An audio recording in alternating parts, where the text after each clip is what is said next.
ఉగ్రవాదులతో అంటకాగుతున్న పాకిస్తాన్ దుర్నీతిని ఎండగట్టి దేశీయంగా అంతర్జాతీయంగా మద్దతు కూడగట్టే ప్రయత్నాలను భారత్ ఉధృతం చేసింది. ఇప్పటికే భారత విదేశాంగ శాఖ ఐరాస శాశ్వత సభ్య దేశాలకు దాయాది నిజ స్వరూపాన్ని వివరించడంతో పాటు ఉగ్రవాద సంస్థలపై నిషేధం విధించేందుకు సహకరించాలని కోరింది. మరోవైపు ప్రతీకార దాడులపై ఏకాభిప్రాయం సాధించేందుకు హోంశాఖ ఇవాళ అఖిలపక్ష సమావేశం నిర్వహిస్తోంది.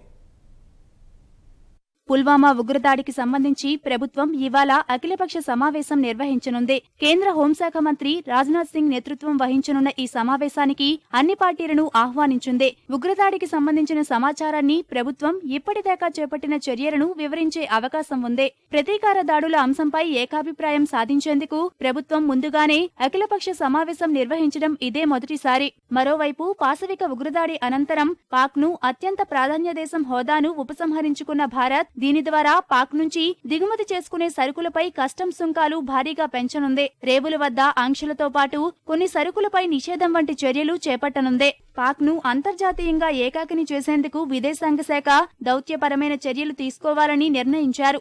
ఈ మేరకు భారత్ ప్రయత్నాలు మొదలుపెట్టింది. విదేశీ వ్యవహారాల శాఖ కార్యదర్శి విజయ్ గోఖలే శుక్రవారం ఐరాస భద్రతా మండలిలో శాశ్వత సభ్యత్వం ఉన్న America, Russia, Britain, France, China రాయబారులకు పాకిస్తాన్ దురాఘాతాలను వివరించారు. ఉగ్రవాదాన్ని పెంచి పోషిస్తోన్న దాయాది అసలు రంగును ఐరోపా, ఆసియా కీలక దేశాల రాయబారుల దృష్టికి తీసుకెళ్లారు. జపాన్, ఐరోపా సమాఖ్య సహా గల్ఫ్ దేశాలకు చెందిన వారిని కలవనున్నారు. ఉగ్రవాద సంస్థలను నిషేధించడంలో అంతర్జాతీయ సమాజం సహకరించాలని భారత విదేశీ వ్యవహారాల శాఖ విజ్ఞప్తి చేసింది. అయితే పుల్వామా ఉగ్రదాడితో తమకు సంబంధం లేదని పాక్ మళ్లీ పాతపాటే పాడింది. విచారణలేవీ జరపకుండానే భారత్ తమపై చేస్తున్న ఆరోపణలను ఖండించింది. పుల్వామా ఘటనను గర్హిస్తూ దేశవ్యాప్తంగా పెద్ద ఎత్తున నిరసన ప్రదర్శనలు జరిగాయి. జమ్మూలో నిరసనలు ఉద్రిక్తంగా మారాయి. కర్ఫ్యూను బేఖాతరు చేస్తూ ర్యాలీలు నిర్వహించారు. ఢిల్లీలోని ఇండియా గేట్, జంతర్ మంతర్ సహా దేశంలోని అనేక చోట్ల నిరసన ప్రదర్శనలు జరిగాయి. పాక్ కు దీటైన జవాబు చెప్పాలని హిమాచల్ ప్రదేశ్, పంజాబ్ రాష్ట్రాలు తీర్మానం చేశాయి.